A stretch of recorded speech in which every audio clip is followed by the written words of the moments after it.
Assalamualaikum warahmatullahi wabarakatuh. Video kali ini adalah tutorial bagaimana cara menginstal Adobe pada Ubuntu. Pertama, kita akan mendownload Adobe pada Mozilla yang telah terinstall sebelumnya di Ubuntu. Kita akan mendownload versi Adobe 321.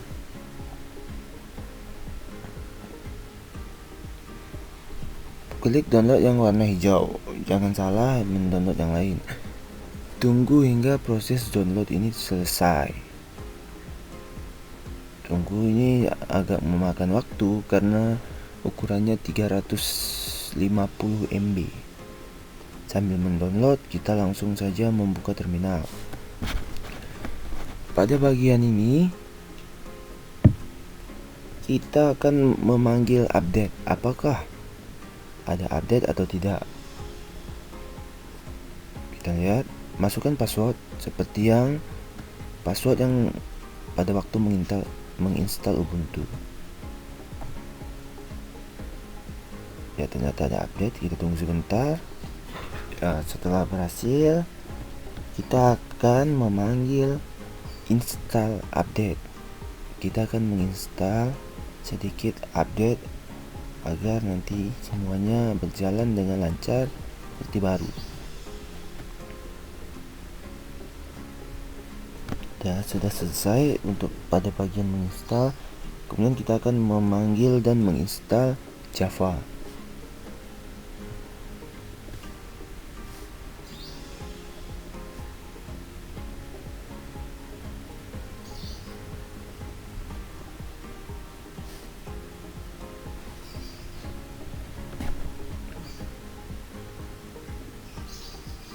Java kodenya JDK. Tunggu hingga prosesnya selesai. Pada bagian ini tekan Y saja, kemudian enter. Dia akan berjalan sendiri. Di sini agak lama, maka saya akan percepat saja pada bagian ini.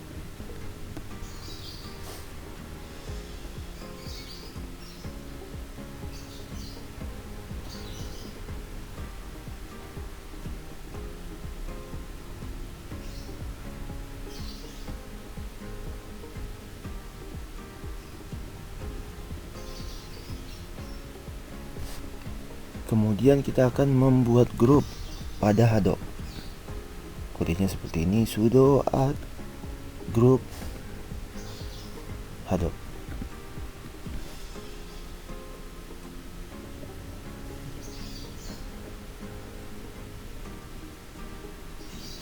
Kemudian kita akan juga membuat user pada Adobe.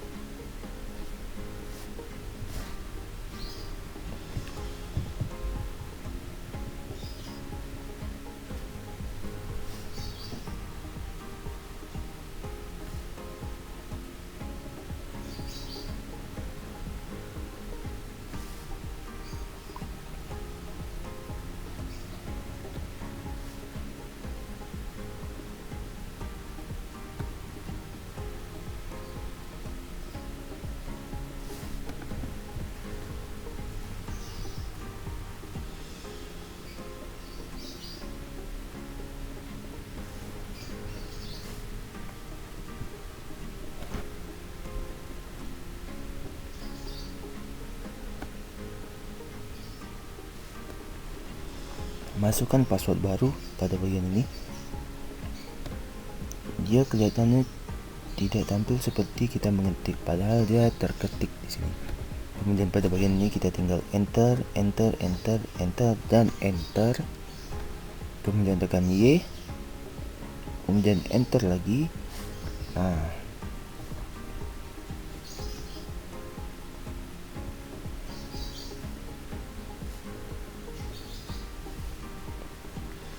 kita akan membuat user pada Adobe.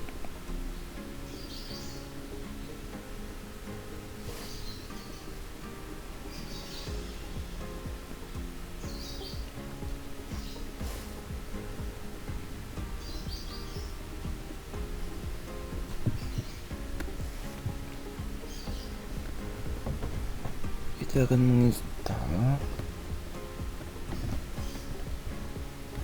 menginstal atau memanggil server OpenSSH. Sini tunggu hingga proses selesai, kemudian klik Y, enter. Jangan menekan tombol apapun pada saat dia sedang menginstal, karena ini akan mempengaruhi hasilnya nanti.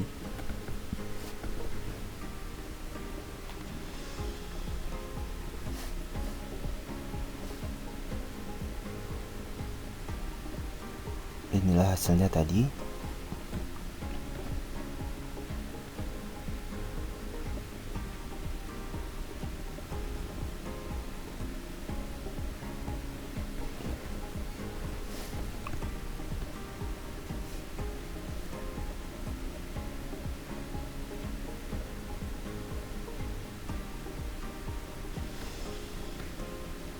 Masukkan password yang telah kita ganti tadi.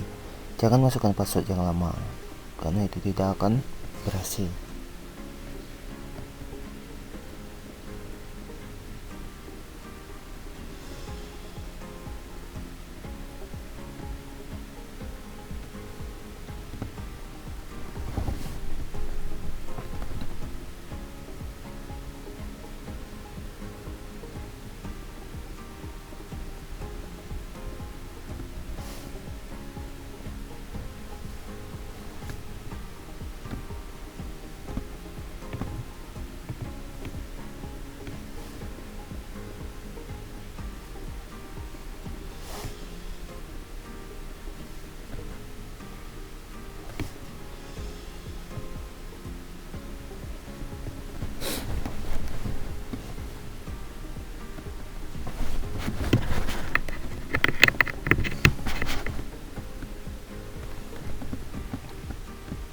Jika berhasil pada pemanggilan SSH HKGN TRSAP-nya, tampilannya akan ada kotak seperti ini.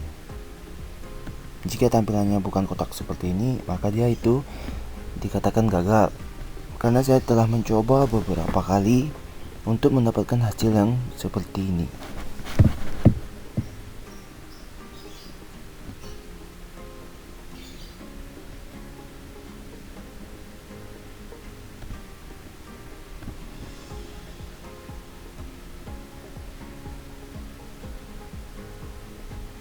Pada kode panjang seperti ini, kita sangat harus teliti dalam menuliskan kodenya, karena jika terjadi sedikit saja kesalahan, maka dia akan error atau gagal. Huruf besar, huruf kecil, slash kanan, titik, dan slash kiri harus benar. Kita telah memanggil localhost-nya, ternyata berhasil. Pada bagian ini, Adobe yang telah kita download tadi, kita pindahkan ke desktop. Sebentar, agak sedikit kesalahan. Kita pindahkan ke desktop. Tujuannya agar Ubuntu mudah mencari di mana Adobe tadi. Di sini kita akan mencoba menginstal. Pada bagian nama yang saya buat Rachmat itu karena saya membuat namanya Rahman. Jika Anda membuat namanya seperti Budi, maka Anda menuliskan Budi di situ. Hadapnya telah terbaca oleh terminal. Maka kita akan mengekstrak hadapnya di sini. Ekstrak ini sangat jauh beda dengan Windows yang hanya klik kanan ekstrak. Kalau di Ubuntu ini ekstrak juga harus menggunakan terminal seperti ini. Masukkan password untuk hadapnya, tunggu hingga ekstraknya selesai. Ini memakan waktu cukup lama,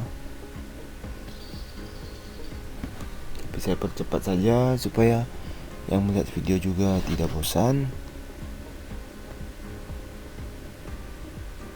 Nah, pada bagian ini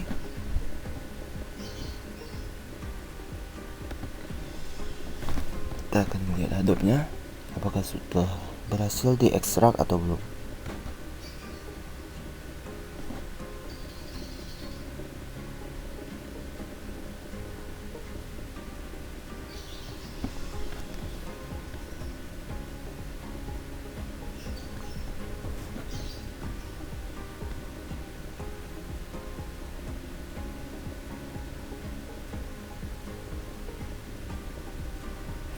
Ya, di sini saya mengetikkannya R besar ya. Jangan salah mengetikkan dengan R kecil, karena jika salah, dia tidak akan berhasil.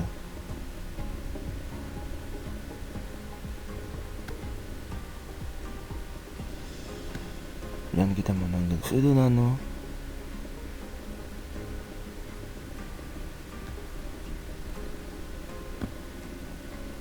Sebenarnya pada bagian tadi ada mengcopy dan paste deskripsi. Nanti saya akan meletakkan deskripsi notepad pada bagian bawah video ini. Untuk apa itu? Dia akan masuk ke terminal lain seperti ini. Maka deskripsi yang saya berikan tadi kita akan copy dan paste di sini. Silakan kita lihat, ini langkah ketiga. Pada ketiga kita ambil judul yang code slide XML ini, copy. Setelah di copy, pastekan di sini. Ya, setelah jadi paste, pada bagian terminal yang kedua ini, setelah paste tadi kita akan masuk ke terminal yang kedua ini. Ini masuk secara otomatis. Setelah masuk secara otomatis seperti ini, copy. Silakan copy bagian properti bawah hingga properti atas. Jangan sampai salah mengcopy, karena jika salah mengcopy, maka dia hasilnya tidak akan sesuai dengan apa yang kita inginkan. Saya coba mencontohkan ketik saja pada bagian yang ketiga ini, supaya juga teman-teman sekalian bisa melihat bahwa ini bisa diketik dan juga bisa di copy paste. Saya coba mengetik saja pada bagian yang ketiga ini supaya tidak salah dalam pengetikannya.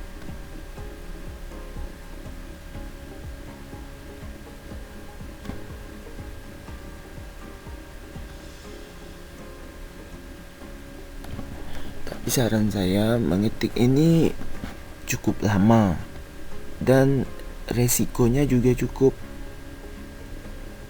parah ya jika salah mengetikkan kulinya. Tetapi jika perintahnya pendek, tidak panjang, bisa saja diketik. Jika perintahnya nanti sudah panjang dan lebar, jika hindarilah pengetikan karena jika salah, prosesnya tidak akan berhasil. Cukup mengcopy dan paste saja. Ini saya contohkan satu mengetik, maka yang lainnya nanti saya akan copy paste saja.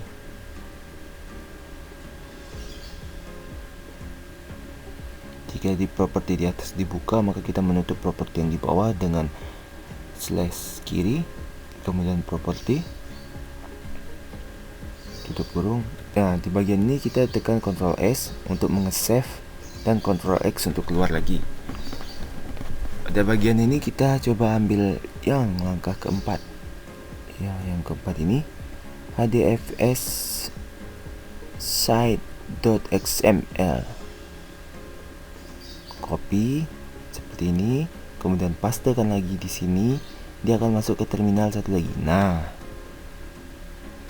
pada bagian isinya kita cukup mengcopy saja. Ini kita copy semua yang ada di sini, copy, pastekan di sini. Nah, pastekan di sini, klik kanan, paste, jangan Ctrl V ya. Kemudian kita Ctrl S, kemudian Ctrl X. Kemudian tekan aja panah atas, maka dia akan keluar lagi seperti ini. Kita kopikan pada bagian yang kelima, ya, set XML. Copy saja. Nah, kita pastekan lagi di terminal kita ini. Kemudian enter, dia akan masuk ke terminal satu lagi. Pada bagian ini ambil saja pada isi yang pertama, dari properti buka hingga slash properti tutup. Jangan sampai ke bawah. paste, kemudian Ctrl S untuk menyimpan, kemudian Ctrl X untuk keluar.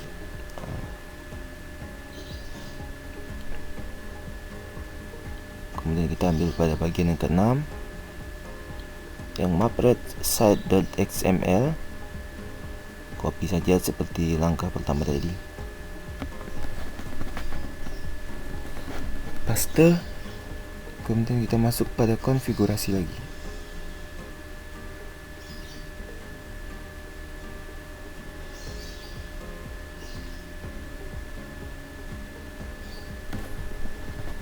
Jika terjadi stuck seperti ini, tunggu sebentar. Jangan langsung close karena sangat membahayakan.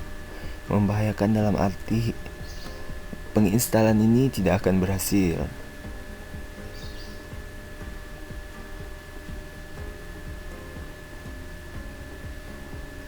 Nah, kita akan copy. So, kita copy semua. Kita pastikan di bawah konfigurasi.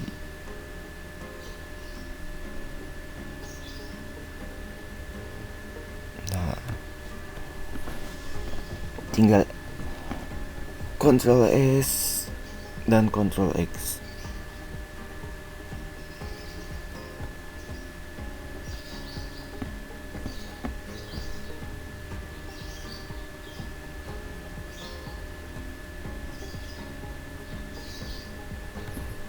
Perintah selanjutnya adalah membuat name node bukan membuat name node, tapi memanggil name node pada header.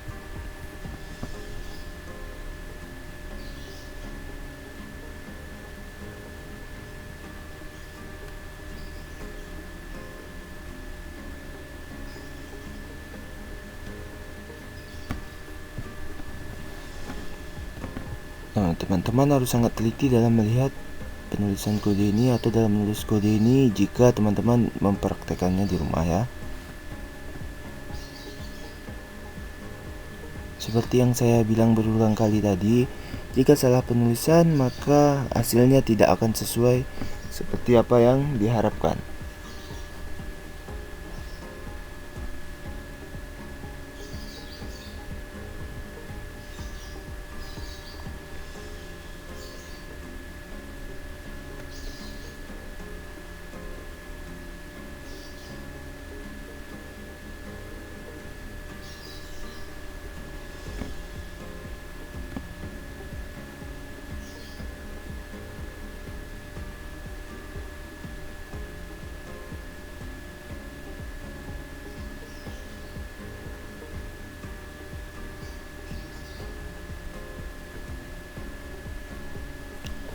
Kita akan membuat formatnya.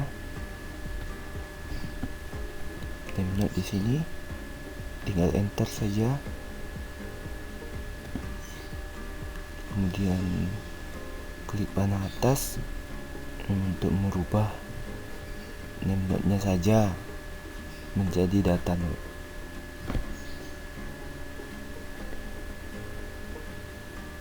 Data node.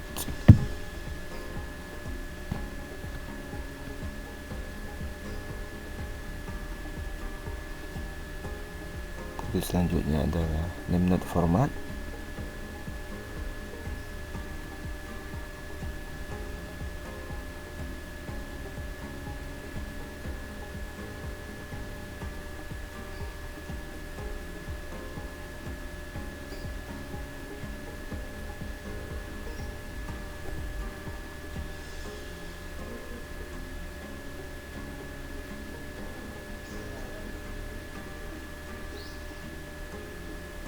Tunggu hingga proses ini berhasil. Jangan mengetik atau mengklik tombol apapun. Kemudian kita akan start DVSS nya.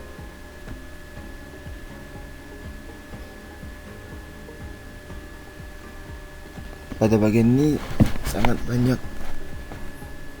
bukan sangat banyak, tapi pengalaman saya sering gagal pada bagian ini.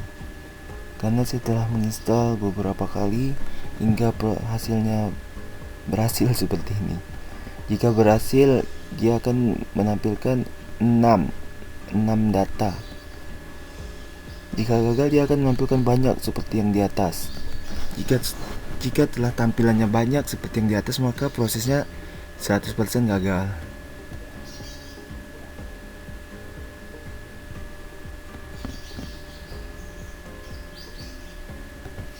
Kita lihat ini yang data ke-5.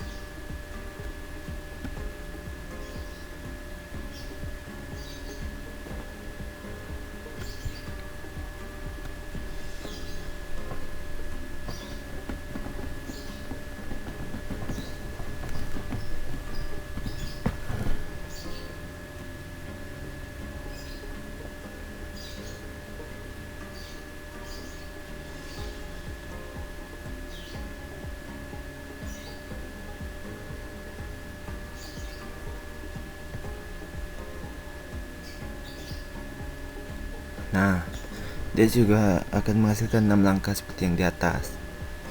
Itu berarti tandanya sudah berhasil.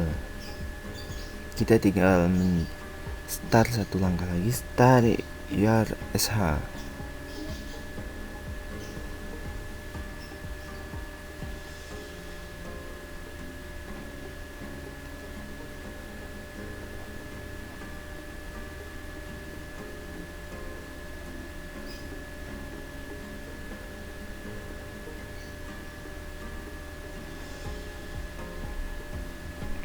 Kemudian kita tinggal enter saja.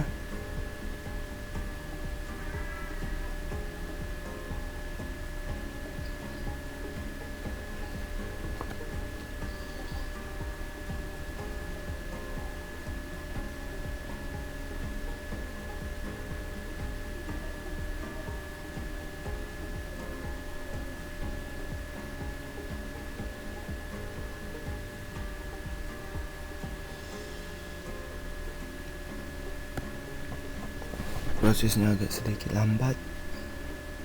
Dia akan start sumber daya manager, kemudian juga dia start node manager. Jika kedua proses ini telah start, maka kemungkinan besar ini akan berhasil. Kita lihat.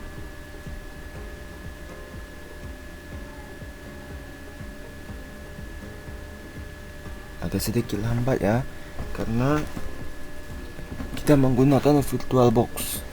Nah, prosesnya sudah berhasil. Kita cuma akan memanggil JPS. Kita lihat JPS apa saja yang dipanggil. Ada secondary name node, ada name node dan data node. Jika sudah seperti ini, kemungkinan besar sudah berhasil. Kita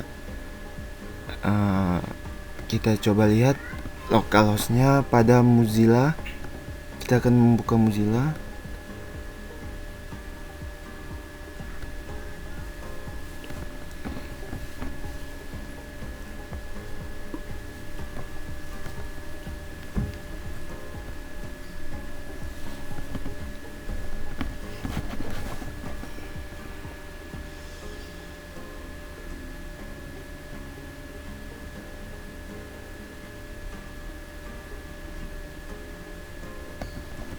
Pada Mozilla ini kita akan menuliskan localhost dengan port 970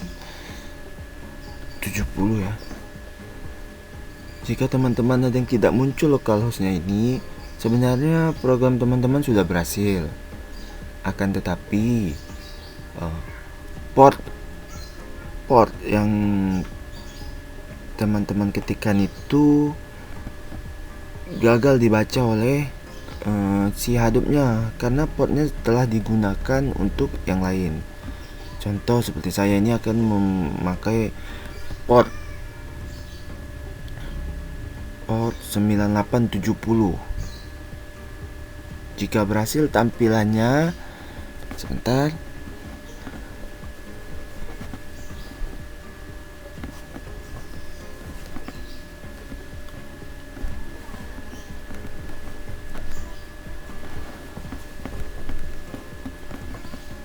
Jika berhasil, tampilannya akan seperti ini. Nah, seperti ini jika dia berhasil. Jika dia gagal, bukan gagal sebenarnya teman-teman. Hanya saja teman-teman harus mengganti portnya. Portnya itu saya juga tidak menemukan di mana posisi portnya. Tapi ini 100% berhasil. Sekian dari saya. Assalamualaikum warahmatullahi wabarakatuh. Selamat mencoba teman-teman sekalian.